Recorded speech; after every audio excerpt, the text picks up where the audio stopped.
에베소는 셰익스피어의 한 희곡 중에 이 에베소가 배경이 돼서 언급하는 작품이 있습니다. 거기서 에베소가 어떤 도시인가 그 특징을 거기서 희곡의 대사 중에서 표현을 하는 게 있는데, 에베소는 배우는 것, 다시 말해서 학문이죠. 그 다음에 마술, 이 두 가지에 있어서 아주 잘 알려진 도시다. 물론 그것만은 아닙니다. 그러나 거기에서 그걸 이야기를 합니다. 에베소가 로마 제국이 예수님 당시 그리고 주후 1세기경에 로마 제국이 지중해 연안을 꽉 둘러싸고 있는 모든 지역을 다 지배하고 있었잖아요. 그 로마 제국 안에서 네 번째로 큰 도시가 에베소였습니다. 그럼 상당히 부유하기도 하거니와 문화적으로나 어떤 이런 면에서 상당히 앞서 있는 도시였던 것을 알 수 있고, 많은 사람들이 신분 상승의 기회를 얻기 위하여서 가는 도시 중에 하나가 또 에베소였던 것을 알 수 있습니다. 그렇기 때문에 셰익스피어의 그 작품에서 이야기하는 에베소의 특징에 대해서 두 가지를 말하는 것, 학문 그리고 마술이 아주 흥행했다. 그거는 아뎀이라는 이 여신을 섬기는 그 중요한 도시였잖아요. 그래서 우리 역사에서 7대 불가사의가 있잖아요. 우리 눈앞에 분명히 있는 것인데 어떻게 이게 있을 수가 있나, 어떻게 이게 만들어지고 지어졌나 설명하기는 참 어려울 정도, 입이 떡 벌어지는 것, 그런 걸 보고 우리는 7대 불가사의라고 합니다. 그 7대 불가사의의 한 일 중에 하나가 뭔가 하면 에베소에 있는 아데미 여신을 섬기는 그 신전입니다.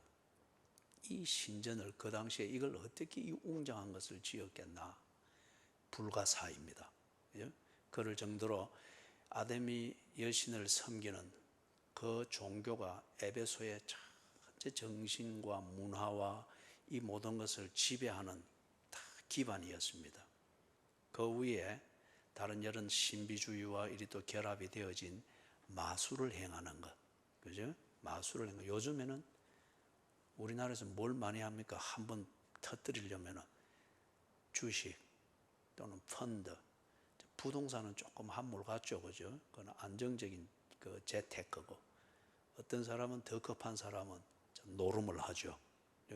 그런 것처럼 에베소에서 그런 재수를 찾고 운명을 방향을 바꾸고, 아니면 또 지금 당장 필요한 것을 얻고 또는 병이 낫고 어떤 이런 것들을 할 때 마술을 많이 의지했고, 에베소의 마술은 유명했다고 합니다. 그죠? 신통하다고 소문이 나가지고 많이들 찾아오고 그랬던 모양이에요. 그러면은 이 에베소에 특히 마술을 행하는 사람들 중에서 누가 많았는가 하면 유대인들이 많았습니다. 유대인들이 이 구약 성경, 우리가 지금 가지고 있는 것을 시스템으로 치면 구약 성경입니다. 이것을 근거로 해서 특히 모세의 율법과 전통에 근거해서 하나님은 누구이며 하나님을 어떻게 섬기는가를 가르쳤던 게 유대교입니다. 그럼 이거는 지금 우리 표현으로 말하면은 성경의 원래의 취지와 이것에 근거해서 세워져 있는 기독교, 여기서 짝퉁으로 빗나간 게 유대교입니다. 그래서 이거는 유대인들의 민족주의를 강화시키기 위해서 이 기독교 신앙, 정확하게 말하면 여호와의 섬기는 신앙, 그것을 수단으로 가미시킨 거예요. 그래서 민족주의, 애국주의, 이것을 강화시키는 그 종교로서 변질이 된 것, 여호와의 신앙을 변질시킨 게 유대교입니다. 그렇기 때문에 이 유대교는 굉장히 신비주의적 요소가 많습니다. 신비주의적 요소가 많고 기적이든지 어떤 이런 것을 강조하고 그런 걸 추구를 하다 보니까 성경에서 가르치고 모세의 율법과 전통을 통해서 가르치는 하나님을 바로 예배하는 것, 하나님께 기도하는 것, 하나님과 교제하는 이 인격적 요소를 신비주의적으로 그렇게 막 바꾸어서 유대교의 전통으로 만든 게 아주 비일비재했습니다. 그러다 보니까 이 유대인들이 마술을 하는 사람들이 많았어요. 그들의 유대교적 종교적 신비주의 이게 있는데다 이 신비감을 가지고서 나름대로 기적을 행한답시고 이렇게 하는, 그런데 마술하는 사람들이 많았습니다. 그래서 여기 8절에서부터 10절 이 배경을 우리가 잘 이해를 하면서 8절에서부터 20절까지 정리를 해 나가 봅시다. 8절에서부터 10절 여기에서는 보니까 바울이 이 에베소에 갔죠. 그 부분에 대해서는 지난 주일날 1절에서 7절을 보았습니다. 가서 어디에서나 그리 했듯이 바울이 에베소에 있는 회당에 들어가서 하나님의 말씀을 강론합니다. 특별히 바울이 가는 곳마다 회당을 먼저 갔잖아요. 회당을 먼저 가서, 회당은 유대인들이 모입니다. 유대인들이 중심적으로 모이고 유대교의 가르침과 유대교적 예배를 드리고, 그리고 유대인들의 공동체 의식을 고양시키고 관리하는 그 목적으로 회당이 있습니다. 그래서 이 유대교에 가입을 하기를 원하고 들기를 원하는 사람은 이제 이 회당에 와서 살피고, 그래서 유대교로 개종을 하게 되는 헬라인들도 있고 이방인들이 있죠. 그래서 중심은 유대인들입니다. 그래서 바울이 가는 곳마다 회당을 찾았던 것은 먼저 누구보다도 자기 동족인 유대인들, 그리고 특별히 성경을 많이 알고 하나님과 교제하는 전통도 많이 알고 문화도 몸에 익숙했지만은 익숙한 그게 삐뚤어졌을 때는 이거 고치기 어렵습니다. 그게 절대적인 진리인 줄 알고 그냥 그렇게 가버리는 거예요. 그렇기 때문에 바울이 가는 곳마다 회당을 갔습니다. 그리고 가서 그들이 믿고 있는 성경을 바로 해석을 하는 이 일을 한 거예요. 그들이 성경은 믿는데 성경을 유대교에서 이념적으로 해석하고 정리해 놓은 대로 성경을 보고 믿는단 말이에요. 그리고 그들의 신앙은 하나님과의 인격적 교제이기보다는 신비주의적인, 그리고 감성적인, 이게 되다 보니까 지극히 주관적이었습니다.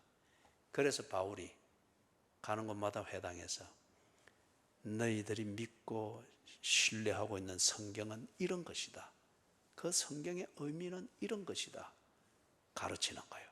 그래서 가는 곳마다 회당을 갔습니다. 에베소 이 도시에도 유대인들이 많았죠. 가서 회당에 들어가서 가르치는데 석 달 동안, 긴 시간이죠, 다른 데 비하면은. 그런데 베드로도 그렇고 예수님도 그렇고 이 바울도 그렇고 그들이 회당을 갔을 때 회당에서 언제나 설교를 했죠. 이거는 뭔가 하면 회당의 전통입니다. 방문한 랍비가 있으면은 방문한 랍비에게 설교할 기회를 줍니다. 예수님도 유대인들 눈에는 한 훌륭한, 그리고 아주 새로운 뭔가를 말하는 랍비로 그들은 이해를 했죠. 그렇기 때문에 예수님이 회당에 갈 때 방문한 랍비에게 그 설교할 기회를 주는 그 전통을 따라서 준 거예요. 바울도 역시 마찬가지입니다. 회당을 갈 때마다 설교할 수 있었던 것은 바울이 유명한 설교자로 존경을 받기 때문에가 아니고 방문한 랍비라는 거예요. 그렇기 때문에 방문한 랍비에게는 설교할 권리를, 기회를 주는 것, 그것은 전통이었습니다. 그런데 바울이 에베소에 있는 회당에서 이 기회를 가지고 설교를 하는데 그 회당을 책임 맡고 있는 사람으로부터 신뢰를 받았던 모양입니다. 그러다 보니 3개월 동안에 계속됩니다. 이 추세로 보면은 바울은 여기서 더 가르칠 수도 있습니다. 그런데 문제는 9절에서 나오죠. 어떤 사람들이, 특별히 이 사람들은 분명히 유대인들입니다. 이 사람들이 바울의 가르침과 설교에 대해서 문제를 제기를 하고 뒷말을 만들고 궁시렁궁시렁 거립니다. 여러분, 이거 참 이 나쁜 버릇입니다. 이것도 교회 안에서도 이거 참 나쁜 버릇입니다. 한국 교회가 참 교회들이 어려움을 많이 겪죠. 많이 겪는데 그 어려움을 만드는 문제의 원인 중에 하나가 이런 성향입니다. 이런 성향입니다. 설교는 이렇더라 저렇더라. 거기 다 보면은 건강한 토론은 괜찮은데 그게 자기의 느낌과 자신의 감정에서 설교를 비판하고 판단하면서 사람들에게 동의를 구하고 그런 동조하는 분위기를 은근히 만들어가는 것, 이걸 건강한 교인이 중간에 이런 것들을 교제를 차단을 못하면은 이게 균열의 시작입니다. 그리고 이게 뒤에 깨집니다. 그죠? 그래서 지금 이게 바울이 설교를 하고 하는데 유대인들 이 일부가 구절처럼 이러한 분위기를 자꾸 만드는 겁니다. 그러니까 이게 이제 대세가 되는 거죠. 그죠? 대세가 되니까 바울이 떠나든지 그 안에서 싸우든지 이렇게 해야 될 지경까지 이르렀습니다. 그런데 구절을 보니 바울이 어떻게 했답니까? 바울이 그들을 떠나 제자들을 따로 세웠다고 합니다. 여기서 말하는 제자들은 예수를 구세주로 믿은 그리스도인들을 말합니다. 이 제자들이라 이 표현되는 것에 대해서는 우리가 몇 번 언급을 했죠. 예수를 구세주로 믿는 그 그리스도인들을 말합니다. 그래서 이 사람들을 따로 세웠다 그렇게 말합니다. 무슨 말인가 하면은 이런 일이 있을 때 만약에 바울의 목적이 큰 교회를 세우는 것, 그래서 많은 교인들을 모아가지고 소위 말해서 크게 부흥시키는 이런 목양이 그의 목적이었다고 하면은 바울은 여기서 안 떠났을 겁니다. 싸웠을 겁니다. 그리고 뒤에서 궁시렁거리면서 이런 분위기를 만들어서 막 하는 이 부류와 그 다음에 여기 따로 세운 이 부류, 바울의 진정성을 알고 있는 사람들도 적잖이 많잖아요. 그러니 이 사람들과 함께 해서 싸웠을 겁니다. 그리고 정화시키면서 교회를 안정시키고 뭔가 큰 조직으로 이래서 딱 다듬었을 거예요. 그것도 할 수 있는 일이죠. 그런 달란트가 있고 또는 그게 그 사람에게 주어진 목적일 것 같으면은 그렇게 해서 바른 복음을 딱 심고 한 공동체를 건강하게 만드는 것 해야죠. 그럴 필요도 있죠. 그런데 바울의 목적은 그건 아니었습니다. 그리고 바울의 달란트도 거기에 있는 건 아닌 것 같습니다. 바울의 목적은 복음을 증거하는 것이었습니다. 복음을 듣게 하는 것이었습니다.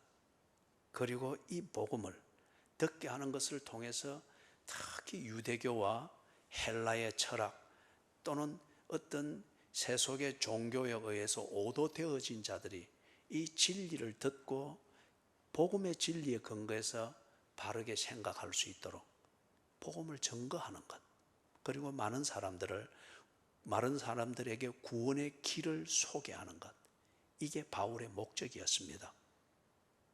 그렇기 때문에 여기서 이런 일이 있을 때 세력 다툼으로서 그렇게 해서 시간을 보내지 않았습니다. 만약에 바울이 소위 말해서 큰 교회를 세우고 이 공동체를 정결하게 만들어서 이래 한다, 이게 목적이었던 것 같으면 바울은 아마 에베소에서 이 세력 다툼을 하면서 인생 다 보냈을 겁니다.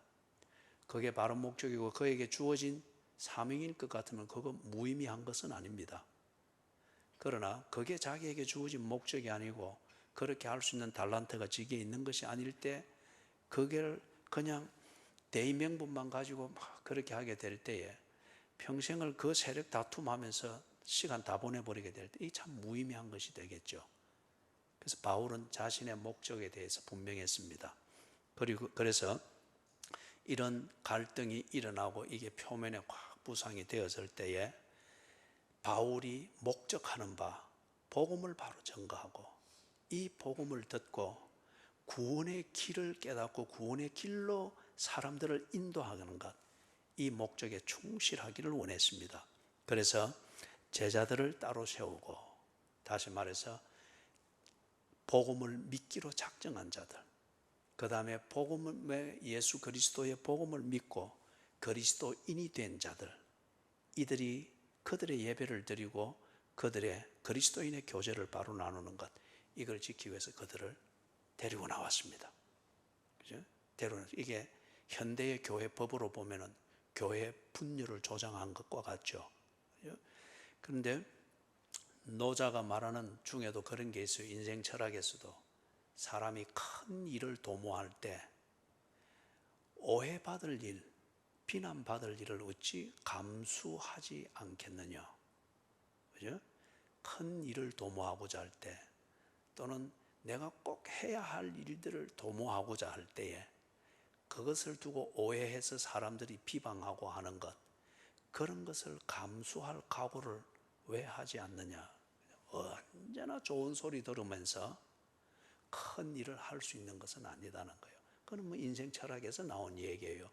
마찬가지로 지금 바울이 하는 이게 어찌 보면은 잘 안정되어 있던 에베소에 있는 회당의 공동체를 깨는 것 같으나, 그러나 그 균열은 어디서부터 시작이 된 거예요? 앞에서 우리가 보지 않습니까? 그죠? 군지렁거리고 비방하고 하는 이 세력들입니다. 그래서 바울이 목적을 위해서 따로 세우고 나오는데 어디로 갔다 합니까? 두란노 서원에 가서 거기서 날마다 강론했다고 합니다. 두란노 서원이라고 하는 이 말은 여러분이 잘 알고 있죠. 그래서 이 두란노 서원 하는 거 보니까 여기서 사람을 가르치고 공부하고 어떤 이게 전문적으로 이루어지던 장소였던 게 분명합니다. 두란노, 이것은 장소 이름이기보다는 사람 이름으로 보는 것이 더 많습니다. 그 견해가 많습니다. 두란노라고 하는 이 사람에게 속해 있는 재산이었겠죠. 그죠? 플라톤이 아카데미라고 하는 이것을 시작할 때도 아카데미라고 하는 사람이 소유한 그 정원에서 토론하고 얘기되어지고 하는, 그게 오늘 우리에게는 아카데미, 꼭 학원이라는 이런 개념으로 번역돼서 사용되어지는 것처럼, 이 두란노라고 하는 이 사람에게 속해 있는 이 건물에서 언제나 거기서 강의가 있고 배움이 있고 이게 있었습니다. 그런데 여러분, 바울이 이 두란노 서원에 가서 거기서 이제 날마다 성경을 가르치고 성도의 교제를 하고 그들의 예배를 드렸단 말이에요. 이미 여기서 두란노라고 하는 이 사람에 의해서 정기적인 강의가 되고 있고 그 목적으로 사용되어지고 있는 건물인데 바울이 들어가서 날마다 어떻게 거래할 수 있었는가? 두란노가 이걸 비워줬나? 그건 아니에요. 시간이 교차된 겁니다. 여기가 지금 소아시아 지방이잖아요. 그죠? 지금 터키의 서쪽입니다. 터키의 서쪽. 그쪽에서 이래 있으면 그것도 이제 지중해 연안의 기후니까 낮이 되면 굉장히 덥단 말이에요. 그러다 보니 이 사람들에게 일상생활의 패턴이 어떻게 되는가 하면은 아침 이른 시간, 시원한 시간에 공부를 합니다. 또 학생들이 이런 서원에 가서 강의를 듣고 공부를 하고 선생은 이때 강의를 하고 집중합니다. 그런 다음에 오전, 우리 시간으로 말하면 오전 11시부터 오후 4시까지 낮잠 자면서 쉬는 시간입니다. 우리 이걸 보고 시에스타 타임이라 그러죠. 열대지방 일쪽으로 가면은 이 낮잠 자는 시간이 분명히 있습니다. 여러분들이 그런 지역으로 관광을 가든지 볼일을 보러 갔을 때에 그 지역에 사는 사람들이 낮잠 자는 시간에 그때도 막 열심히 돌아다니면서 사진 찍고 한다고 그러지 마시고, 그 지역 주민들이 하는 생활 패턴대로 하면은 병 안 나고 잘 다니다가 오실 수가 있습니다. 그래서 이 시간에는 오전 11시부터 오후 4시 너무 더운 시간이기 때문에 학생들이 강의실에 앉아서 강의를 듣기가 힘이 들고 선생이 강의를 하고 이 일에 집중할 수 없습니다. 그렇기 때문에 그 시간에는 주민들이 다 일을 멈추고 잡니다. 그리고 쉽니다. 이때에 두란노 서원이 비어 있기 때문에 바울이 쓰는 겁니다. 두란노가 이 시간에 쓰려면 쓰시오. 바울이 이 시간에 쓰는 겁니다. 그리고 바울을 통해서 복음을 듣고 함께 예배드리고 하는 자들이 이 시간에 나오는 겁니다. 그럼 그들은 뭘 희생하는 거예요? 잠을 자면서 쉬는 시간을 희생하는 겁니다. 여러분, 뭔가 새로운 것을 발견했고 그것을 추구하고자 할 때는 기존의 편한 것과 익숙한 것을 버리는 그런 희생이 필요합니다. 그래서 지금 바울이 날마다 여기서 강론하니라, 좋은 환경에서 한 것이 아니고 그 빈 시간을 활용하기 위하여서 그 지역 주민 사람들의 문화로 봐서는 이때는 일을 할 수 없는 시간이라 여기서 낮잠 자고 하는 시간에 이들은 나와서 주의 말씀을 배우고 예배를 드리고 성도의 교제를 나누고 잠을 자면서 얻는 즐거움과 편안함, 이것은 누리지를 못하되 하나님과 교제하는 여기에서, 그리고 진리를 깨닫는 것에서부터 오는 즐거움과 기쁨과 새로운 힘을 이들이 얻으면서 자라간 거예요. 그래서 날마다 이것을 강론했다는 겁니다.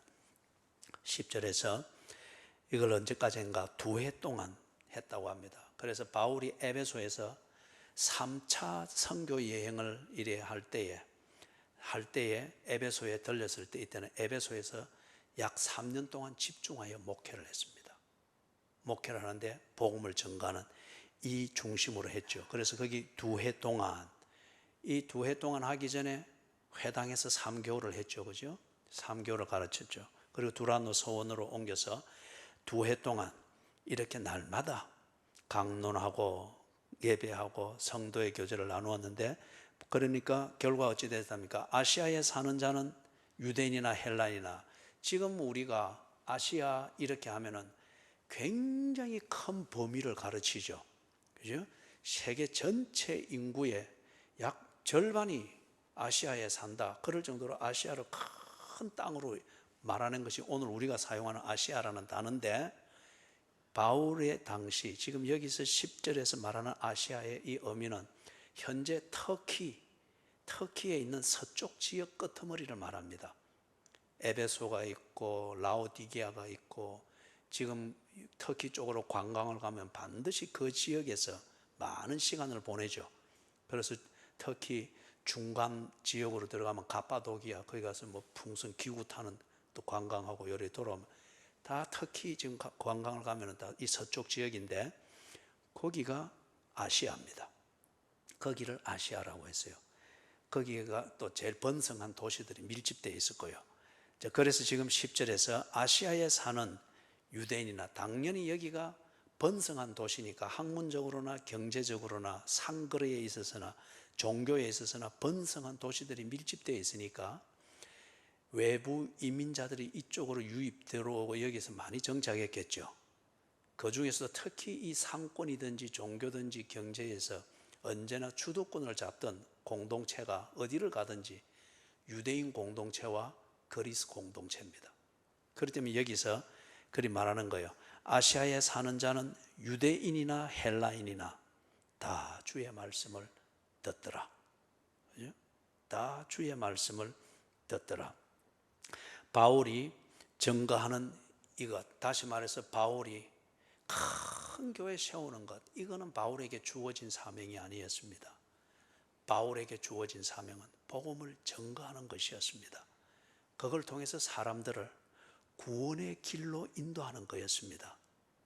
그렇기 때문에 바울은 지금 이 목적에 의해서 집중하였고, 쫓겨남을 당하는, 어찌 보면 수모를 당하는 거죠.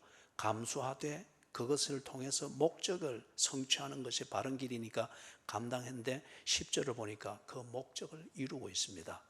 다 주의 말씀을 듣더라. 우리 교회의 목적을 분명히 하십시다. 교회의 목적을 분명히 하십시다. 건물을 세우는 게 목적이면 세워야 됩니다.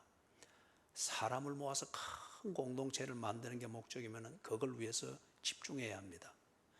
그러나 우리 교회에게 주어진 목적이 복음을 증거하여 사람을 구원의 길로 인도하고, 이 복음을 잘 알고 정리되어진 사람들이 다시 그들이 섬겨야 할 자리로 가는 그것으로 기꺼이 파송하는 것이 이 교회의 목적이면 다른 욕심 내지 말고 그 목적을 이루는 데 집중해야 합니다.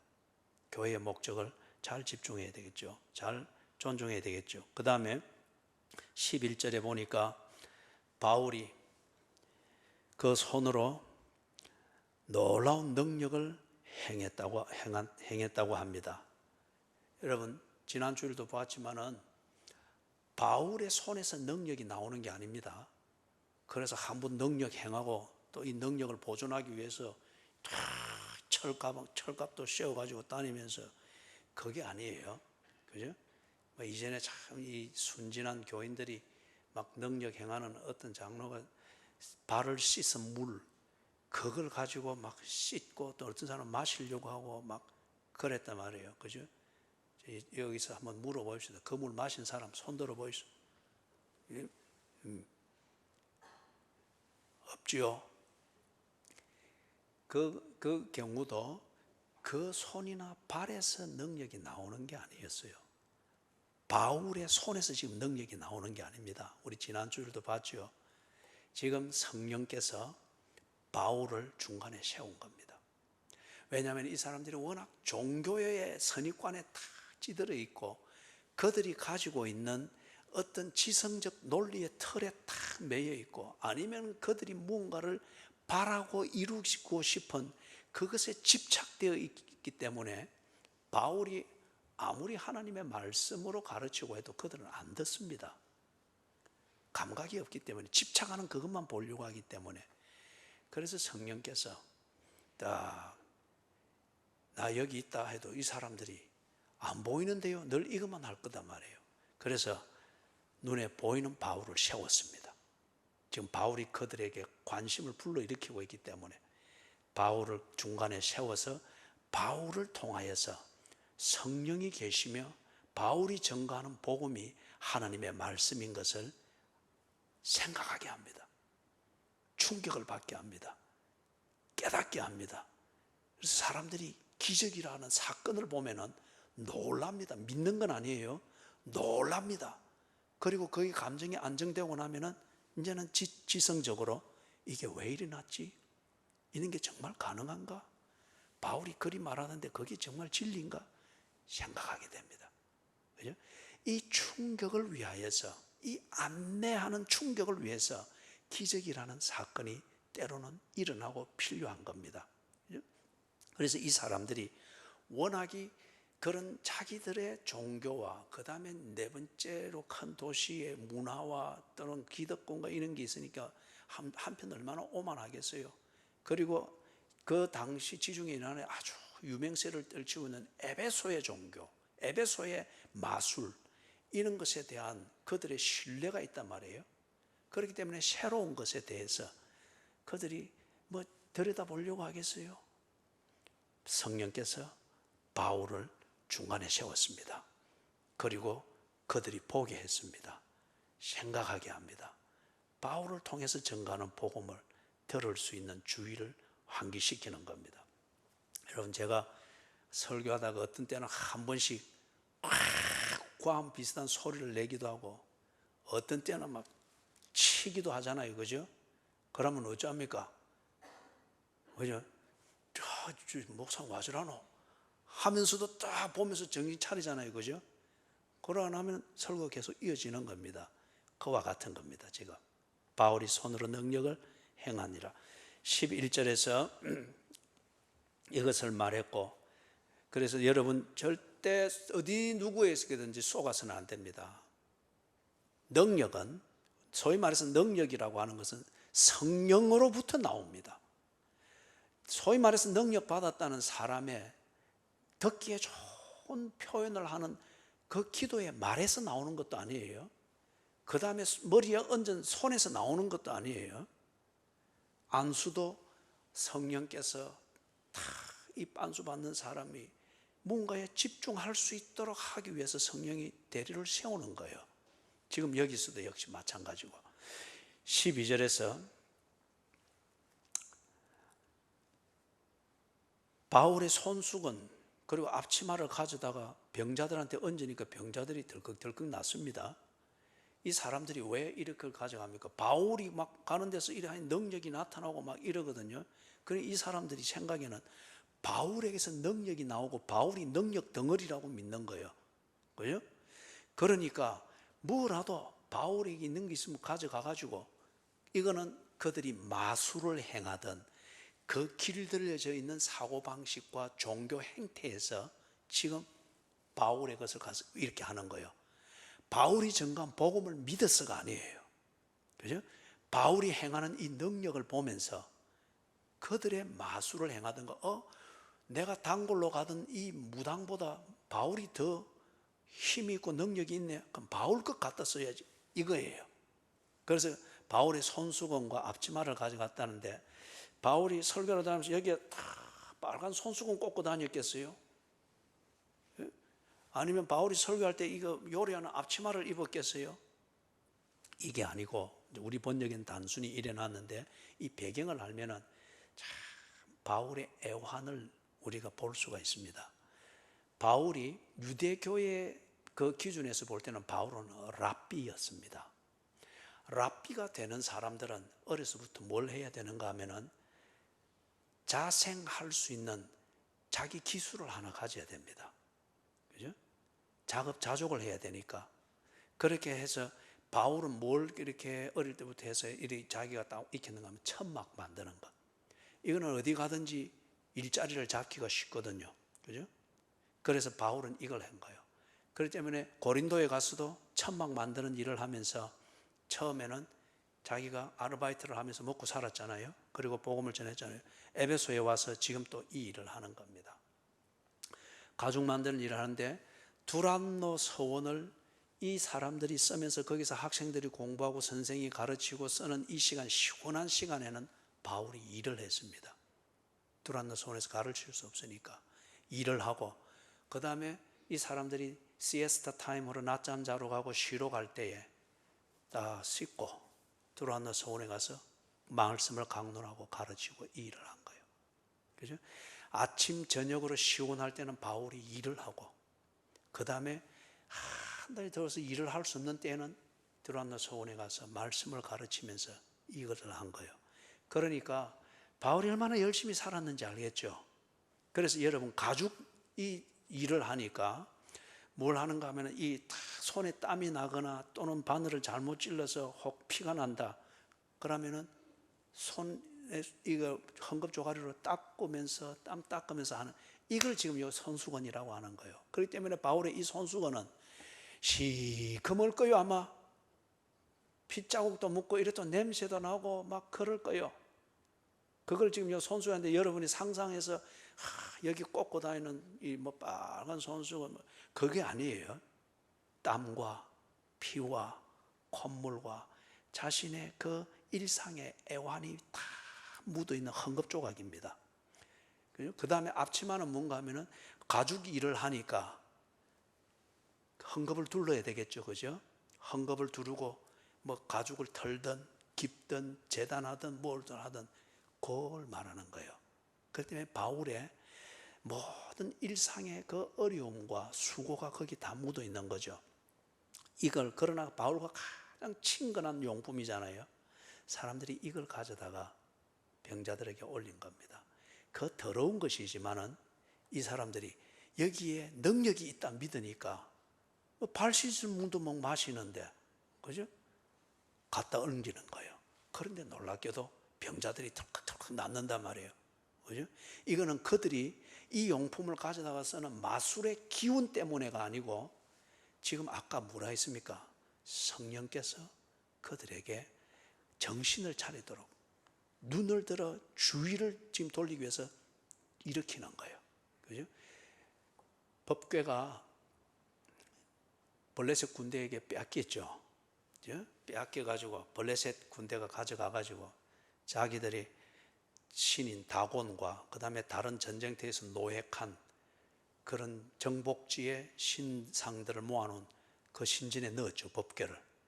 그럼 어찌 됐습니까? 다음날 가보니까 그들이 섬기는 최고의 신인 다곤 신상이 쓰러져가지고 문지방에 그것도 턱 쓰러져가지고 손하고 다 부서져가지고 있는 것 있었죠, 그죠?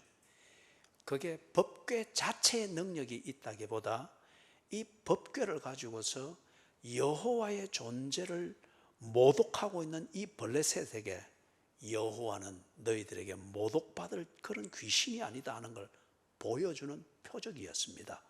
그것처럼 지금 바울의 손수건과 앞치마를 가져가서 다 얹으니까 나았다. 마술의 힘이 아니고 바울의 손을 성령께서 도구로 쓰시던 것처럼 지금 이걸 쓰면서 이 마술과 종교와 어떤 이런 것에 찌들어 있는 이들의 지금 사고의 틀을 깨는 성령이 일으키는 사건입니다. 그죠? 그 다음에 13절을 보니까 13절에서부터 19절 여기는 이제 바울의 이런 복음 사역을 통해서 일어나는 그 결과들에 대하여서 세 부류를 들어서 딱 정리를 해주고 있는 겁니다. 13절에는 어떤 부류인가 보니 이에 돌아다니며 마술하는 어떤 유대인들이 그래 되어 있죠. 아까 처음에 이야기했습니다. 유대인들이 자기들의 종교의 그 신비주의적 요소를 또 가지고서 이 마술을 하는 사람들이 많았어요. 소위 말해서 능력받았다 하면서 어떤 종교적인 신비감을 가미시켜서 주술을 부리고 주문을 외우고 또는 뭐 요즘 표현 같으면 막 뭐 안찰한다. 뭐 여러분 이 때리면서 기도하는 데는 그건 가짜요. 예? 가짜요. 그냥 이 기도하다 보면 한 번씩 두드릴 수는 있겠지만은 그런 거 뭐 받으러 다닌다고 막 하다 그거 딱 들키면은 7이요. 그런 거 받으러 다닌다고 교회 빠지고 이러면 그거는 7이에요. 아파서 못 오는 건 얼마든지 되지만 그런 게 없단 말이에요. 그래서 유대인들이 그런 식으로 했단 말이에요. 그죠? 그래 했는데 이 돌아다니면서 이제 했다. 이게 참 많은 겁니다. 사람들이. 그렇게 하는 사람들이. 이 사람들이 이런 사건들을 보고 소문을 들으면서 이거 뭐 안찰하고 뭐 흔들어서 하고 아니면은 이 뭐 무슨 이름으로 뭐 그들이 뭐 여호와의 이름이 여러 가지로 나오는 게 있잖아요. 그죠? 그런 것을 이름 불러서 하고 아니면 그들 조상 중에서 아주 위대한 그런 성자의 이름을 부르면서 뭐 기운을 불어넣는답시고 그래 했었는데 바울의 이 소식을 듣고 나니까 바울이 주 예수의 이름으로 하니까 이 막 다 낫는단 말이에요. 그래 그들이 주 예수의 이름이 용하구나. 그들이 그걸 믿어서가 아니고 또는 그걸 알아서가 아니고 바울이 그 주문을 외우면서 그들이 보기에는 주문이죠. 그 주문을 외우면서 하니까 다 낫거든요. 그러니까 이게 용하네. 그래서 이 마술사들도 시험 삼아 악귀 들린 자들에게 주 예수의 이름을 불러 말하되 그러니까 딱 그대로 흉내내는 거예요. 내가 바울이 전파하는 예수를 의지하여 너희에게 명하노라. 이걸 써먹는 거예요. 그죠? 그러니까 지금 이들이 지금 안 믿지만은 바울이 전가하는 주 예수의 복음 이게 상당히 파급력을 가지면서 널리 전거되고 있다고 하는 것은 알 수 있겠죠. 그 다음에 14절을 보니까 여기는 또 다른 부류가 나오죠. 누굽니까? 유대의 한 제사장 서게와의 7 아들도 이렇게 했다. 이 서게와를 지금 한 제사장으로 소개하고 있는데 대제사장은 아닙니다. 이 유대인들의 대제사장 목록에 서게와라는 이름이 없어요. 그러면 자기 스스로 자칭 제사장이라 했든지 아니면은 제사장인데 제사장의 일이 없는 그런 무임 제사장이든지 유대인들 중에 이런 사람들이 많았어요. 그러다 보니 어디서 제사장 된지도 모르는데 제사장이랍시고 이리 하니까 막 요즘 말로 말하면 지방식으로 개척을 해서 막 뭔가 사람들이 기적을 봤다면 막 우선 막 사람들이 쉽게 모이잖아요. 그죠? 이런 사람들이 많았어요. 그러니까 이 돌아다니는 마술사라는 거예요. 그죠? 그러니 한 제사장 서게와라고 하는 이 사람의 7 아들이 있는데 이 7 아들들이 또 이걸 하는 겁니다. 그런데 여러분 마술 이런 것을 한다. 내가 능력 받았으니까 이리 와서 뭐 우리 표현으로 말하면 그래서 개척 한번 해보려고 이래 하는데 내가 능력 받았으니까 당신이 능력 받은 걸 어떻게 압니까? 그럴 때 소개할 때 사람들을 믿게 할 때 뭘 말한가? 내가 제사장 가문입니다. 그것도 특히 대제사장 가문입니다. 우리 아버지가 제사장입니다. 아니면 내가 한때 제사장이었습니다. 이러면은 사람들이 쉽게 믿었습니다. 왜냐하면은 특히 대제사장은 여호와의 이름을 부를 권리가 있었습니다. 그리고 그들이 여호와의 이름을 부르는 특이한 발음이 있었습니다. 예를 들면은 아사셀 알죠? 아사셀 몰라도 돼요. 오전 예배 때는 내가 여러분 모른다고 그거 안 하니까. 아사셀이 뭔가 하면은 여러분 구약 성경을 읽으면 나와요. 이게 이제 전통이 되어 가지고 속죄일 신년 되기 딱 그 전에 뭔가 하면 속죄일이라는 절기입니다. 이때에 묵은 해 동안 지은 모든 죄를 속량을 받습니다. 그리고 신년을 맞이하는 거예요. 이때 속죄일을 딱 지킬 때 중요한 절정의 행사가 뭔가 하면은 염소 2마리를 딱 데려오죠, 그죠? 데려와 가지고 염소 1마리는 번제로 드리고 염소 1마리는 대제사장이 그 해 대제사장이 그 염소의 머리 위에 손을 얹고 백성들의 죄를 그 염소에게 전가시키는 기도를 합니다. 이때의 이 기도는 대제사장만이 할 수 있는 것이고 그 기도에서 여호와의 이름을 부르는 것은 대제사장이 특이한 발음을 합니다. 그런데 이걸 아사셀이라는 이 염소를 보고 뭐라 하면 아사셀이라 그래요. 번제로 드리는 것은 아사셀이 아니고 백성의 죄를 짊어지고 그 다음에 그 기도하고 난 다음에 광야로 보냅니다. 광야로 보내면 염소는 광야를 따라가다가 절벽이나 만나서 떨어져 죽는 거예요. 죄짐을 지고 죽었다는 겁니다. 그죠? 백성이 그래서 죽었다. 이 염소를 보고 아사셀이라 그럽니다. 이 아사셀에게 대제사장이 그렇게 기도하고 그게 일반 사람들이 볼 때는 마술을 부리는 주문으로 그렇게 알겠죠. 그죠? 제가 청년 때에 저기 경북 아주 산골 청송 바로 밑에 있는 거기에 이제 개척교회 세운다고 막 겁도 없이 이제 이렇게 갔죠. 후배들 한 서너 명하고 가서 이제 답사한답시고 가는데 그래서 보면서 그 동네 할머니 이제 집에서 이래 점심을 대접을 받는데 그래서 이래 국수를 주시고 그 다음에 토마토를 텃밭에서 따가지고 턱 주더라고요. 그러면서 두고 제가 이제 기도했습니다. 할머니 기도를 해도 되겠죠? 하시라고. 그래서 기도를 하고 막 그때는 뭐 20대 청년이니까 막 얼마나 불같았어요. 막 기도를 토마토 놔놓고 막 또 국수도 옆에 놔놓고 막 한 10분 이상을 하게 된 거예요. 그리고 우리끼리 예수님의 이름을 기도합니다. 아멘 하고 눈을 뜨니까 할머니가 가만히 보고 있더만 총각은 어찌 그리 잘 죽기노? 예? 아무것도 안 먹는데도 어찌 그리 오래된 그리 잘 죽기노? 신기하다. 물어 하면서 막 내 앞에 다 놔주는 거예요. 이 제사장들이 그렇게 기도할 때에 그 의식에서 기도할 때 이게 다른 사람들이 들을 때는 잘 죽기는 걸로 들릴 수 있겠죠. 마술에 관심 있는 사람들은 용한 주문으로 들릴 수 있겠죠. 그래서 내가 대제사장의 아들입니다. 우리 가문이 그런 집안입니다. 그러니 내가 지금 이 용한 것을 할 때는 여러분 모이시오.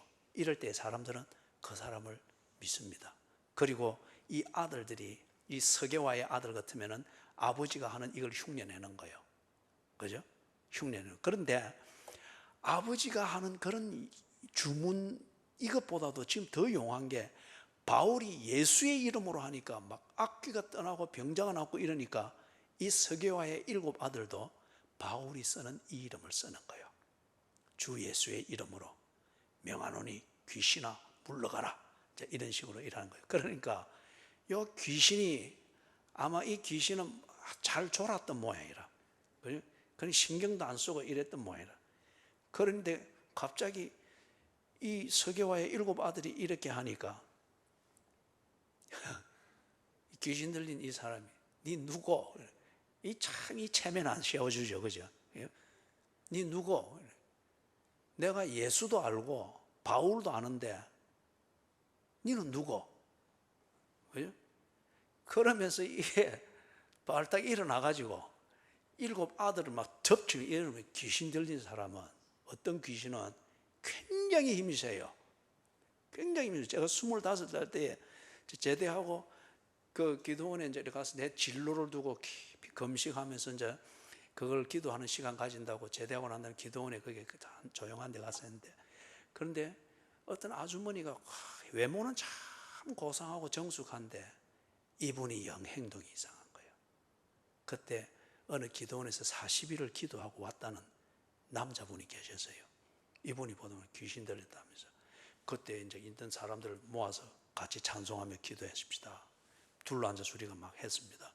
그런데 이 아주머니가 그 가느다란하고 정숙하게 보이는 이 아주머니, 얼마나 힘이 세든지 막 이 40일 금식하고 왔다는 이분의 목덜미를 하는 거, 목을 확 레슬링한테 잡는 거 있죠, 그죠?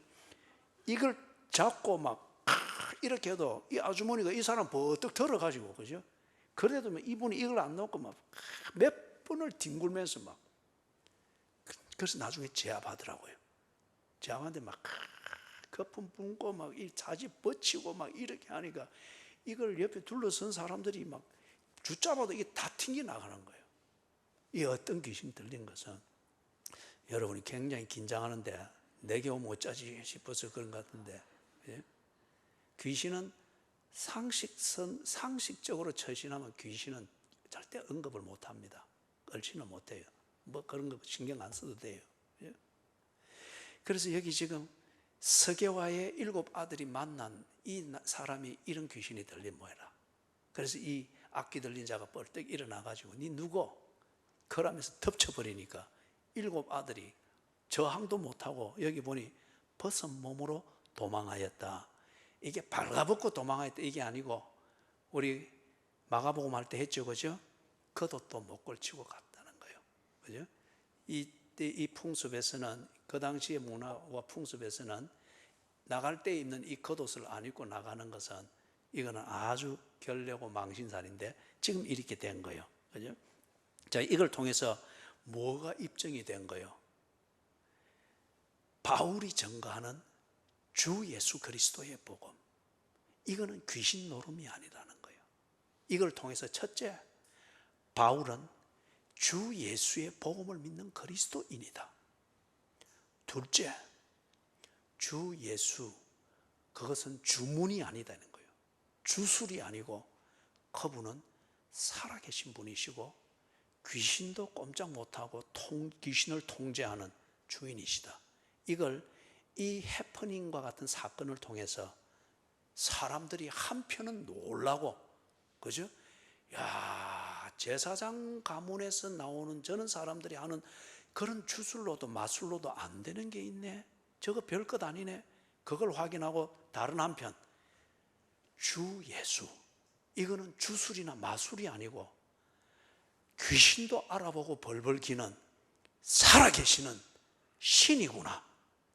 이것을 증거하는 바울은 마술사가 아니라 주 예수께서 보내신 그리스도인이구나. 이게 확증이 되는 자리가 된 거예요. 예? 확증이 되는 자리가 된 거예요. 그래서 마지막 17절에서부터 18절, 그래서 15절, 16절, 조금 전에 했죠. 그래서 이제 17절, 18절, 19절에서 놀라운 열매들이, 결과들이 일어납니다. 먼저 17절에서는 에베소에 사는 유대인과 헬라인들이 다 이 일을 알고, 그 뒤에 있는 게 중요하죠. 두려워하며 주 예수의 이름을 높였다. 이들이 예수를 구세주로 영접했다, 그래서 그리스도인이 됐다, 이 말은 아니에요, 아직까지. 그러나 그들의 지금 선입관이 깨집니다. 그리고 문제가 있고 중요한 어려움이 있으면 마술을 찾는 이 당연한 그들의 문화와 선입관이 깨진 겁니다. 그죠? 이게 틈새가 벌어진 거예요. 놀라운 일입니다. 예? 여러분의 집안이든지 또는 여러분의 자신이든지 이 틀이 안 깨져서 아무리 진전이 안 된다, 저를 한번 초청하십시오. 주 예수의 이름으로 예배드리고 한번 기도하죠. 그죠? 기도하죠. 결과는 기도한 예수님이 알아서 할 일이죠. 중요한 건 이 틀이 깨져야 됩니다. 이 틀이 깨져야 돼요. 그 다음에 두 번째 부류는 18절에서 믿은 사람들. 이미 믿고 있는 제자라 일컬어지는 사람들이든지, 여러분 그렇잖아요. 믿는 그리스도인이지만은 참 시원찮은 그리스도인들이 참 많지 않습니까? 그죠?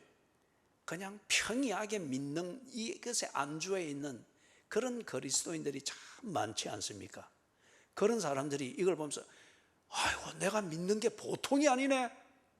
내가 믿는 복음이 정말 이런 거네. 내가 건성건성 주 예수 이름 부르고 뭐 건성건성 예배 드리고 했는데 이게 아니네. 이렇게 충격을 받고 새롭게 눈이 열린 사람들, 또는 이 소식을 듣고 믿게 된 사람들, 그죠? 이 소식을 듣고 믿게 된 사람들, 이런 사람들이 급한 일이 있고 이러면 종교심을 가지고 마술을 찾고 그런 능력 받았다는 유대인 찾아다니고 제사장 찾아다니는데, 이거 별거 아니네. 이것들 다 이 가짜네. 진짜는 주 예수네. 믿게 된 사람들. 이 놀라운 반응이죠. 이 사람들이 와서 뭘 했답니까? 자복하며 행한 일을 고백했다고 하지 않습니까? 이게 회개죠. 그죠?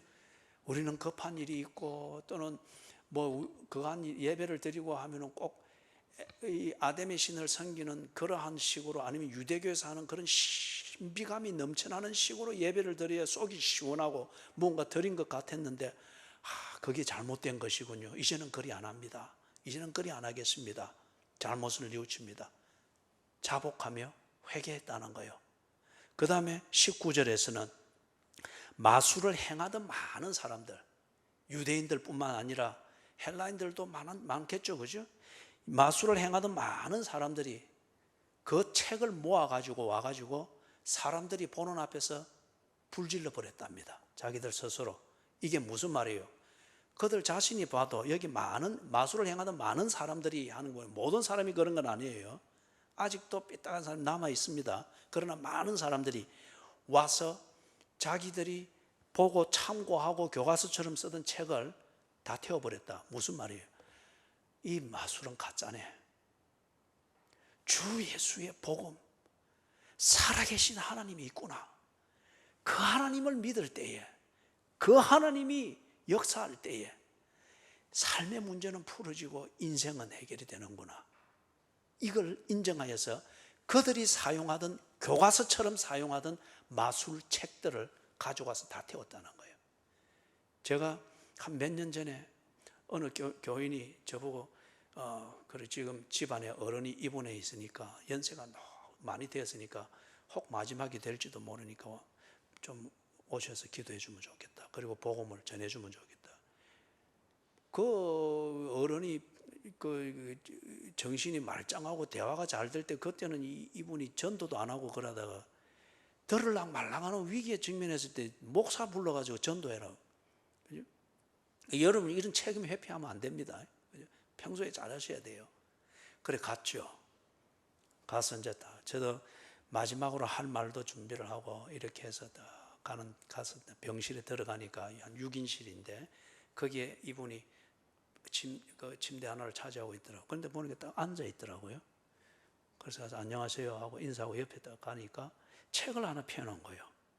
그래서 뭔 책인가 보니까 주역책입니다. 역술하는 것이잖아요. 그죠? 그래서 들어보니까 그분이 그런 걸 좋아한다고. 평상시에 그리하고. 그래서 제가 그 자리에서 그분에게 이야기해서, 그리고 저를 초청한 분도 섭섭할지는 모르지만 제가 그 자리에서 내가 기도하러 왔는데 당신에게는 기도할 수 없습니다. 당신이 믿는 것은 이 점치는 역술책이지 않습니까? 역술책을 믿고 앉아있는 당신에게 내가 기도를 해준다. 이거는 가짜입니다. 그리고 당신은 절대 믿을 수가 없고, 그리고 그 기도를 듣지 않습니다. 이 역술책을 버렸을 때 저를 다시 부르십시오. 그러면 온 마음을 다해서 내가 기도하겠습니다. 그리고 이 역술책은 당신을 구원하지 못합니다. 뒤에 들어볼 때 그분은 절대 그걸 버리지 않았어요. 지금 여기서 에베소에 있는 이 많은 점치는 사람들, 마술사들, 이들이 그와 같은 책이 있습니다. 이걸 보면서 그들이 하는 거예요. 그런데 이제 그 책을 가지고 왔다는 겁니다. 그리고 다 태워버렸는데, 그때 불질러 태워버린 책이 얼마 정도 되는가? 은 5만이라 그러죠. 은 5만, 데나리온이든지 드라크마든지. 로마의 화폐 단위로는 그 동전을, 그때는 지폐는 없었어요. 동전이었습니다. 그래서 그 단위를, 그 동전을 데나리온이라고 불렀습니다. 그걸 헬라식으로 부르는 단위로는 드라크마라고 불렀습니다. 한 데나리온 또는 한 드라크마는 어느 정도 가치인가 하면은 성인 한 명의 하루 품삯입니다. 성인 한 명이 받는, 하루 종일 일해주고 받는 품삯이에요. 그러면은 이 5만 명의 하루 일당을, 5만 명분의 일당을 다 태워버린 것과 같은 거예요. 이는 큰 결단이죠. 큰 결단이죠. 어때서 이런 결단이 일어난 거예요? 바울을 통해서 예수 그리스도의 복음이 진리며 그 복음에서 증거되어지는 예수는 살아계신 하나님이시다. 지금도 역사하고 계신다. 지금도 인생을 바꾸시고 인생을 바로잡으시는 주권자 되신 하나님이다. 이걸 그들이 본 거거든요. 그걸 찾으려고 그들이 마술이라고 하는 이걸 속임수로 가지고 그렇게 책 봐가면서 이래 했는데, 그래도 안 됐는데 주 예수의 이름으로 되더란 말이에요. 다 태워버린 거예요. 그죠? 그래서 20절, 이와 같이, 20절은 우리 같이 한번 읽어보십시다. 이와 같이 주의 말씀이 힘이 있어 흥왕하여 세력을 얻으니라. 주의 말씀이 힘이 있어 흥왕하여 세력을 얻는 이걸 위해서 어떤 일이 에베소에서 이루어지고 있었습니까? 첫째는 바울의 헌신입니다. 시원한 시간에 땀 흘려 일하고, 그 땀 흘려 일하고 한 것으로 자기가 먹고 산 것도 한 것과 두란노에서 함께 말씀을 강론하고 그것을 배우기 위해서 오는 교인들을 먹여 살렸습니다. 그게 우리 사도행전 20장 34절에 보면 나옵니다. 그죠?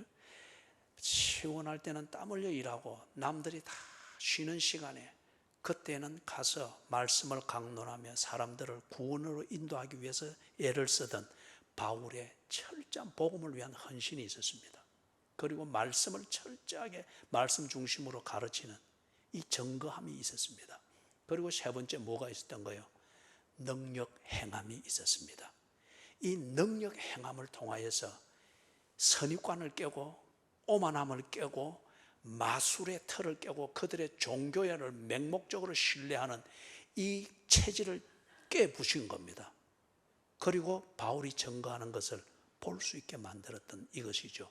이게 다 연합이 되어서 주의 말씀이 힘이 있어 세력을 얻고 흥왕하여 세력을 얻게 됐다는 겁니다. 사랑하는 여러분, 여러분이 가정에서, 여러분의 생활 환경에서, 그리고 우리 교회 생활을 통해서 여러분이 바울처럼 복음을 증거하는 이 일을 위해서 여러분이 할 수 있는 헌신에 진실할 수 있기를 바랍니다. 그리고 여러분이 복음의 진리를 왜곡하지 않고 그대로 증거할 때에 여러분을 사용하기를 원하는 성령께서 여러분의 복음 증거를 듣는 자식의 선입관을 깨는 능력을 베푸실 것이고, 여러분의 배우자의 오만함과 거만함과 그 딴딴에 있는 습관의 틀을 깨는 능력을 행하실 것입니다. 그리고 여러분의 증거하되 여러분을 20년 30년 되도록 답답하게 만드는 그 사람이 이제는 정신 차리고 관심을 가지고 여러분이 증거하는 것을 들을 수 있도록 만드는 무언가를 행하게 될 것입니다. 여러분, 무단히 하나님이 다리 분지르고 무단히 하나님께서 잘 되고 있는 옷가게, 딱 이 시드니에서 일어난 사건입니다. 그 백화점, 중국인이 하는 그 아주 그 고급 상품만 다루는 백화점이 최소우드에 있는데, 거기에 교민 중에 한 분이, 그 양반이 BMW 트렁크에 현찰 10만 불을 싣고 다니던 사람이었어요. 그래서 이 백화점에 옷가게를 낸 그게 있는데 자기 점포가 여기 하나 있고 중간에 다른 사람 거 있고 그 다음에 자기 점포가 있는 거예요. 그런데 그 예수 믿어라 그렇게 이야기를 해도 안 듣고 모든 게 풍족하니까 BMW 뒤에 현찰 10만 불을 싣고 다니는 사람이에요. 그죠? 골프채하고. 그러니 뭐 아쉬운 게 없죠. 그 예수 믿으라는 게 아주 우스운 거죠. 그런데 딱 불이 났는데 자기 점포 2개만 딱 타버렸어요. 가운데 있는 이 점포도 물건 상하지 않고 딱 요 2개만 타버린 거예요. 뒤에 이 사람들이 예수를 믿습니다. 참 교면사에서 골치 아픈 분들이 있어요. 화끈한 분들이긴 한데 디테일한 면에서는 참 골치 아픈 분들이었어요. 그분들과 함께 한 3년 제가 이제 이렇게 교회를 하면서 그걸 했었는데 얼마나 변해갔는지 몰라요. 그죠? 사랑하는 여러분, 여러분이 복음을 전가하고 예수 그리스도의 이 진리를 전가하여 진정한 마음으로 가족을, 사람을, 친구를, 누군가를 구원의 길로 인도하고자 하는 헌신이 있을 때 하나님께서는 여러분의 헌신을 통하여서 복음이 전거되도록 길을 여실 겁니다. 능력을 행하여서라도. 그죠? 그래서 우리가 믿는 이 복음은 살아계신 하나님의 말씀입니다. 사람을 구원하는 진리입니다. 자, 이 시간 우리 다 같이 한번 기도하십시다.